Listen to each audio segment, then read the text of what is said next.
Hello. I am going to read aloud Summer with the Marine by yours truly, Ellie Hall, about this book. He's a Marine figuring out how to be a dad. She's out of work and moves in with her mom. A surprise reunion brings the old friends together. Will a dare turn them into something more? Eisley Higgins is laid off and needs a fresh start. Her mother offers her the loft space at her new beach cottage. The last thing she wants to do is move to a retirement community in coastal Florida. She gets a job at a local restaurant and her coworkers insist she follow through with the new employee ritual to go on a date with her first customer. She's shocked when it turns out to be her childhood best friend. Ford Armstrong spent over 10 years in the military serving his country. During that time he married, but the relationship and his hope for a family quickly fizzled. After what felt like a failure, he fully turned his focus to the Marine Corps, but then received 2 life-changing pieces of news. While figuring out his future, he runs into the girl from his past. Only the first thing out of her mouth is the last thing he expects to hear. Over a decade of friendship, then over a decade apart, can they overcome their hardships, get past secrets, and come together to create a future? And this is the first book in the Blue Bay Beach romance series. Each book stands alone, but reading them in order provides a deeper, richer experience. So I hope you enjoy. I will be reading the first 2 chapters, I think. And there is a little note to reader. So here we go.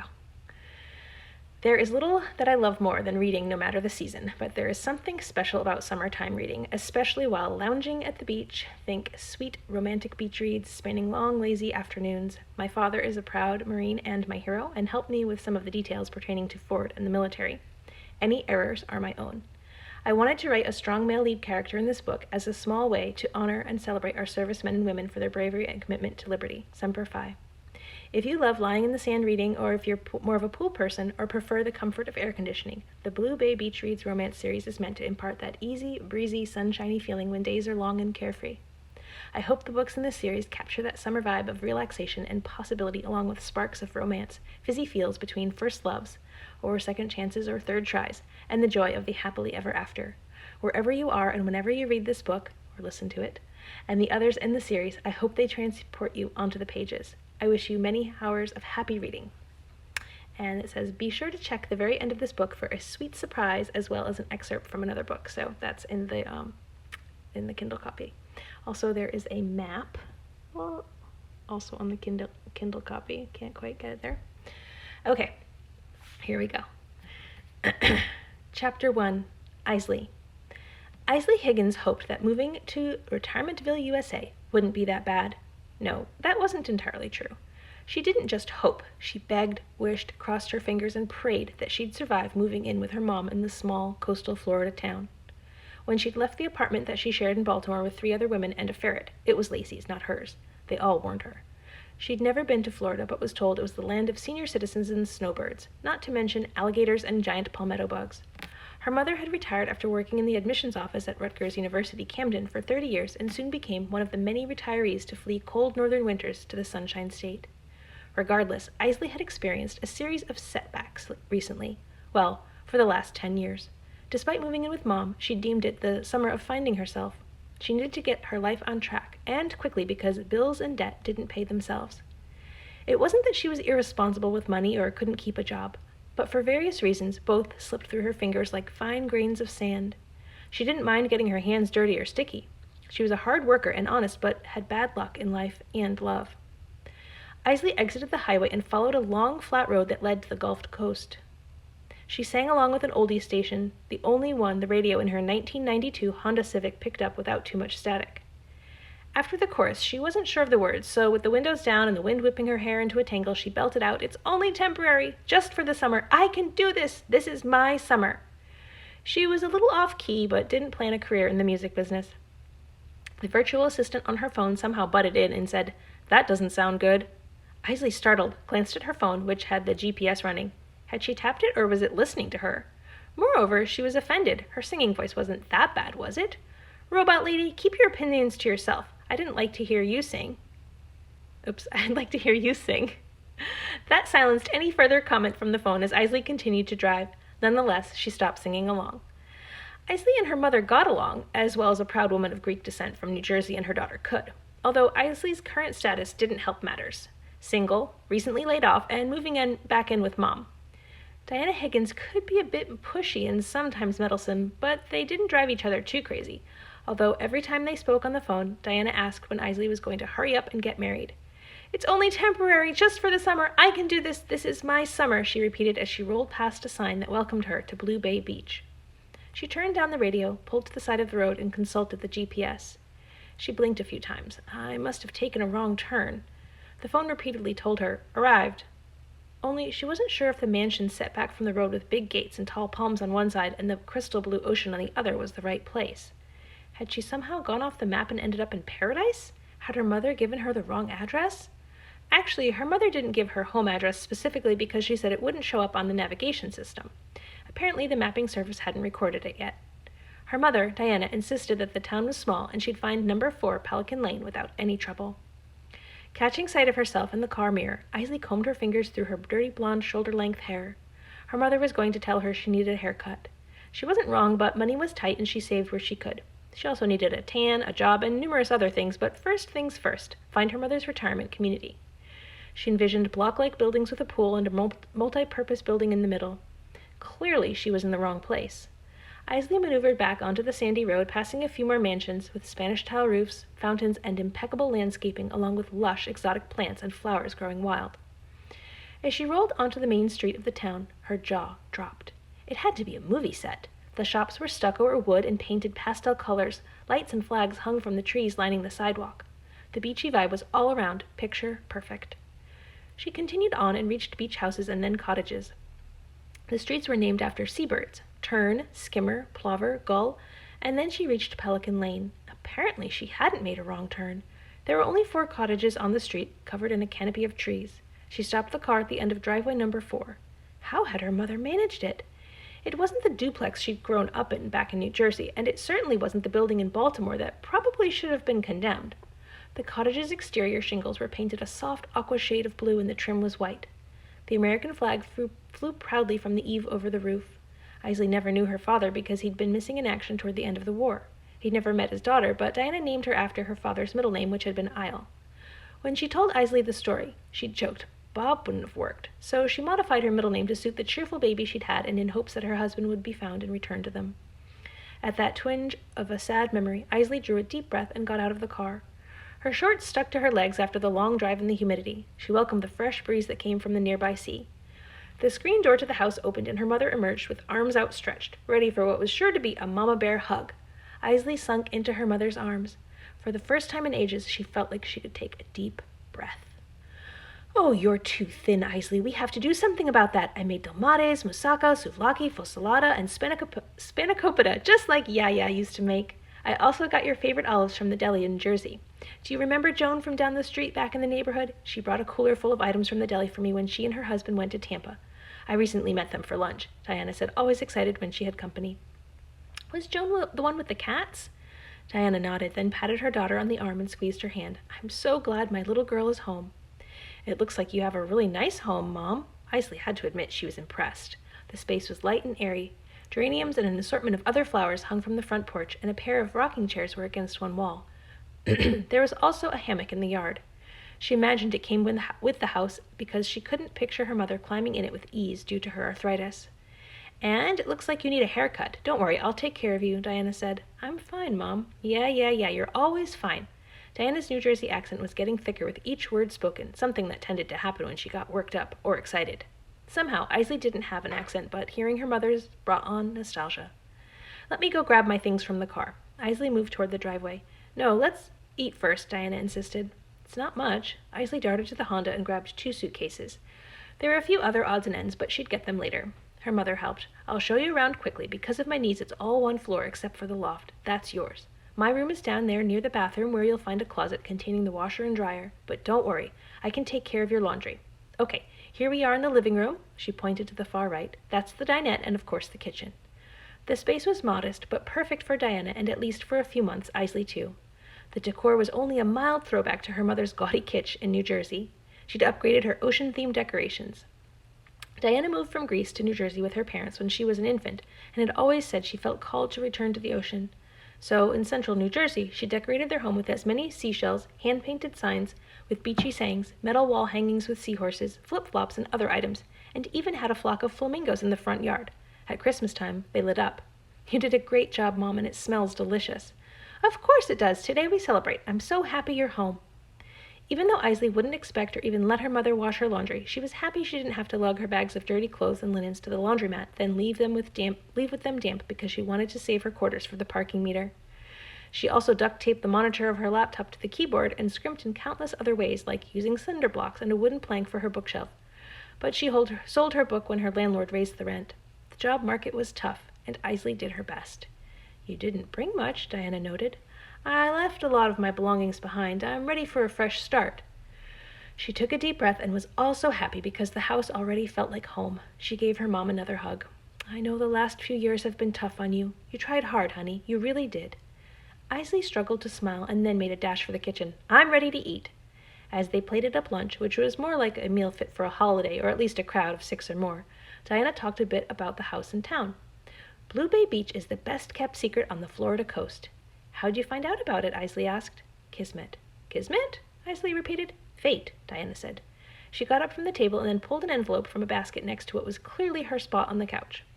About 15 years ago, I got this letter. She passed it to Eisley. The paper was yellowed, and it had the classic blue and red airmail stripes around the edge. Go ahead, open it. I guess it got lost in transit, but it eventually found me, and I found Blue Bay Beach.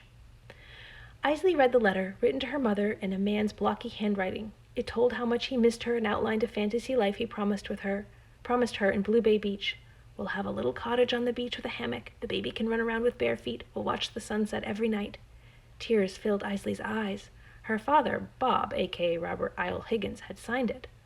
They never found him, but somehow he found me. Diana clapped her hands. And you found Blue Bay Beach. Unnamed emotions flowed through Eisley that felt like a strange mixture of sadness and happiness. Eisley's mother nodded. It's not on the map. I actually drove around for 4 days before I found it. Diana chuckled. But it was worth it, and a very good thing I saved every penny I ever earned because it's not cheap. But I own this house. It's also yours, part of your father's brave legacy. He'd be so proud of you, Eisley. The tears dissolved, and she squished up her face. Mom, I'm barely getting by. The confession, the truth, made her squirm inside. The women squeezed hands. Good thing I got you a job. What? Well, I put in a good word. Actually, the interview is this afternoon. Go get freshened up, and I'll show you into town. Diana stopped as she passed the calendar while clearing the dishes. Oh, drat, I forgot. I have canasta this afternoon with the girls. Parking is scarce in town. During one of our games, I won a bicycle from Mavis down the street. Although I'd have paid good money to see her ride the thing, she chuckled. It was just collecting rust in her shed. Eisley processed everything her mother said while she cleaned up. While she was appreciative, her mother was always overly involved. If Eisley ever had kids, she'd take a slightly less hands-on approach. She'd let them figure things out for themselves. Then again, she'd probably never have kids, so it didn't matter. Her financial life was in shambles and her love life was non-existent. Not that she was looking, for multiple reasons. She definitely needed to get her money affairs in order first and foremost, then find herself and figure out what to do with her life. As Eisley pedaled toward town on the coral-colored beach cruiser, complete with a basket in the front, she passed a broad beach where people played volleyball and a few kids yelled as they jumped in the gentle waves.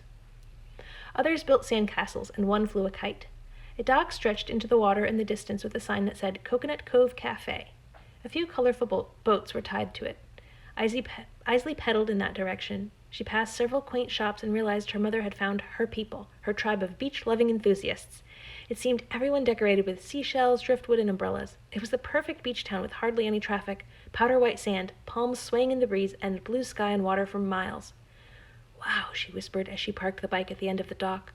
The scent of coconut and bread met her nose as she entered the cafe at the end of the dock. Windows opened to the ocean on 3 sides. Exposed beams supported the thatched roof.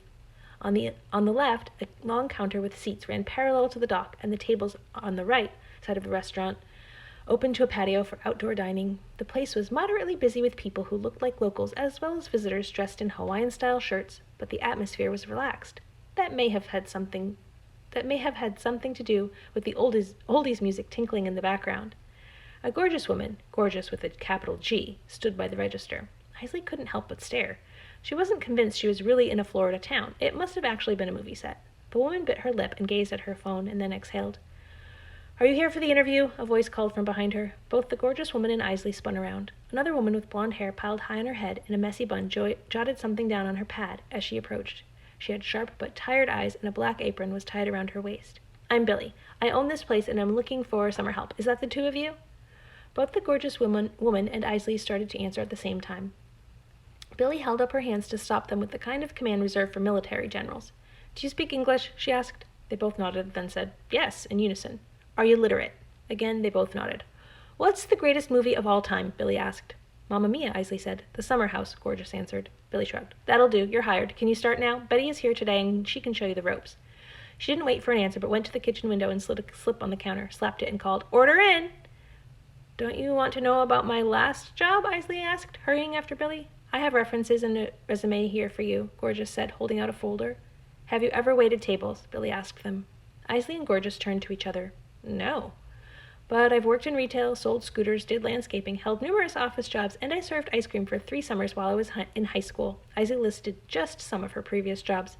"Ding, ding, ding, you're in!" Billy pointed at Eisley, then strode across the dining room to the table full of customers. A hand gripped Eisley's arm. She glanced back. An older woman who just barely reached Eisley's shoulder looked up at her and then at Gorgeous. Her white hair was pulled back in a clip, and bangs skimmed her eyebrows. Her skin was deeply tan, and the lines in her face indicated she spent many summers at Blue Bay Beach. "I'm Betty. Don't mind Billy. She's busy. I'll help you get started."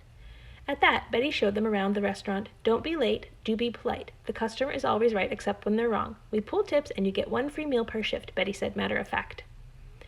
2 hours later, they prepared for the dinner rush. Gorgeous turned out to be a woman named Claudia, who had just moved to town from San Francisco. They were each assigned a section of the dining room and dove right in. Betty was more helpful than Billy, but both clearly believed in trial by fire. Eisley managed to only get 2 orders mixed up. Claudia forgot to put one in, but the cooks were kind, forgiving, and quick to prepare the missing meal. During a lull, Betty said, "Okay, time for initiation." Wait, wasn't? Eisley didn't say more when Billy approached. She'd thought getting thrown into waiting tables right away was the trial, but maybe they were going to throw them into the water below the dock. Even with the sea breeze, it was hot after rushing around the dining room all evening, and she wouldn't mind taking a swim. "I don't think Mr. Fisher would approve of your so-called initiation, Betty," Billy chided. "If you're talking about the former owner, he's dead," Betty said, and arched an eyebrow in Billy's direction. Claudia flinched. "May he rest in peace." Betty folded her hands and bowed slightly. "I think Billy meant her fiancé or husband," Claudia said, pointing at the ring on Billy's finger. Betty squawked a laugh. "Fiancé? Husband? He doesn't exist." Betty glared at the ring on Billy's finger. She rolled her eyes. "I wear it so no one asks me out. Believe me, half the guys who come in here aren't worth it." "What about the other half?" Claudia asked. "Are you both single?" Betty asked. "We know Billy is." Claudia nodded. Eisley glanced at her, not sure that was the right answer. She suddenly wished she wore a fake wedding ring like Billy. "Okay, are you ready for the initiation?" Betty asked. "No," Claudia and Eisley both said. "The rule is you have to go on a date with the next fellow you wait on." "Is this like a dare?" Eisley asked. The older woman smiled and nodded. "It looks like the both of you could use a little fun in your lives. Plus, it's summer. There's nothing like summer love." Eisley wasn't looking for fun or love. She was looking for a steady job, good tips, and for the summer to pass quickly. Billy smirked. "Oh, you're in too, dear," Betty said, snagging Billy's arm. No, I'm not in the dating game." The restaurant owner held up her hands again. Apparently, it didn't have the same effect on the more senior waitress as it had on the 2 new servers. "You'll draw straws to see who goes first." Betty presented them. Eisley drew the shortest one. "You're up first, but you girls will take turns so I can keep up." Betty's eyes twinkled. "Next new customer is your first date, Eisley." "Actually, she hasn't waited on that guy yet," Claudia said, pointing diagonally across the room. "I was getting over there, but Betty here got me distracted by her talk of initiation. I didn't know I was involved in a secret society or sorority." "Well, you can consider us sisters. We're all family at Coconut Cove Cafe. Now, off you go." Betty clapped her hands. Eisley started walking in the table's direction and then glanced back. She needed the job, but she didn't want to date anyone. She could just go along with it for the evening and then brush the whole thing off. Pushing her shoulders back, she lifted her chin and took a deep breath. The customer's broad back was toward her as he leaned on the table and studied the menu. His white t-shirt stretched across the top muscles of his back. A tattoo on his bulging biceps peeked out from the sleeve. Definitely a military symbol. His close-cropped hair couldn't decide if it was blonde or light brown, just like Eisley's. She smoothed her fingers through her own hair, reminded of her best friend, the boy who'd forever won her heart, and then, much like her father, disappeared into the military. Only, as far as she knew, he wasn't missing in action. No, he was sitting at the table at the Coconut Cove Cafe.